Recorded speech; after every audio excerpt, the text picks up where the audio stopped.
Little Ball of Fire by Starchaser-Dreams. James could hear raised voices from the stairs as he walked back from potions, but it wasn't until he reached the corridor that he actually recognized the voices. Regulus, Snape. James hurried up and pushed through the crowd. When he reached them, both of their wands were drawn, but neither of them were firing spells. So that was a good sign, at least. "Don't you dare say anything like that," Regulus hisses. Snape just sneered in response. Though he seemed to take in James and realize that Regulus had reinforcements. James didn't know the context of the argument. Was it homophobic? Something racist against Muggles? Something particular about Regulus? But he could tell from the state of the corridor that it was not a fight Regulus would win. It wasn't that Regulus couldn't hold his own in a fair fight. Of course he could. But in this particular instance, all of Snape's conies were standing around behind him, waiting for the conflict to turn into a duel that they could jump into. And James knew all too well that they wouldn't hesitate just because it wouldn't be a fair fight. If the fight started, James would be in Regulus' defense immediately, but he would try to de-escalate it first. "You spineless, soulless ingrate," Regulus went on, hurling insults almost faster than James could follow. "You worthless piece of testosterone shit, I'm going to—" That's enough, James said hurriedly when he noticed Mulciber and Avery wands suddenly in their hands as well. "Let's go, Regulus." Regulus looked over at him immediately, registering his presence for the first time. "Not this little," Regulus began, but James cut him off by putting his arm around his shoulders and talking quickly. "We should go for a walk, Reg. Just me and you." Regulus glared at him, now seeming to turn the direction of his anger, but James thought it was good. At least then he wouldn't risk of starting a duel with the other Slytherins.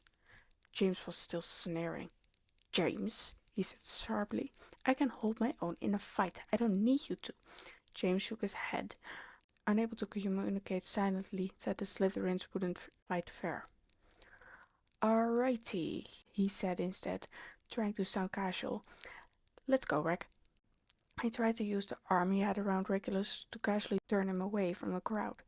Regulus kept his feet firmly planted to the floor. Soon James made a split-second decision to act for him. He hoisted Regulus up into his arms and walked briskly away. The sound of hisses rang out from the Slytherins behind them, but thankfully there were no spells fired at their backs. Regulus hit James a couple of times on his back, but he didn't fight the motion until they'd reached the end of the hallway and turned into the new corridor. "I'm all right, James," he said, sounding resigned. "I'm not going to go back there." James let him down easily, fully trusting his words. Regulus leaned against the wall and sighed. "You were right. It wasn't going to end well." James nodded. "Sorry for—" He gestured vaguely towards Regulus. Reg waved the thought away with his hand. "Better than getting cursed in the hallway, I guess." James nodded. "What was the argument about anyway?" One corner of James's mouth turned up. "You, as it happens?" James blinked in confusion. "Me? Dating a Gryffindor is a betrayal, apparently. He had some choice words about you." James couldn't help but laugh.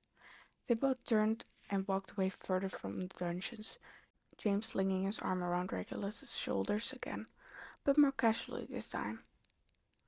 "You were defending my honor, Regulus Black?" "Pfft," Regulus denied. "As if. Defending my own, more like." James made a hero pose.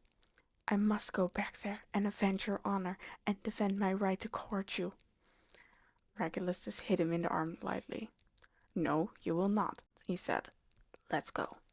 James grinned. "All right, where do you want to go?" Regulus shrugged helplessly. "Anywhere, as long as it's with you and away from them." James mocked soon. "Aww, that was so sweet, Reg." Regulus blushed. "I said away from them. That's not romantic, that's self-preservation. James shook his head, not letting Regulus deny it. You said you'd go anywhere with me. You can't take this moment from me. Let me bask in it. Regulus rolled his eyes. Whatever you want, Potter. First it was you'd go anywhere with me, and now it's whatever I want. This is the best day ever. Potter, Regulus said. Enough. James shifted to take Regulus's hand and gave it a squeeze. Lead the way, Reg. Anywhere you want to go, as long as I come with. James saw Regulus roll his eyes, but he could still see the hint of a blush, and he could tell that he was pleased.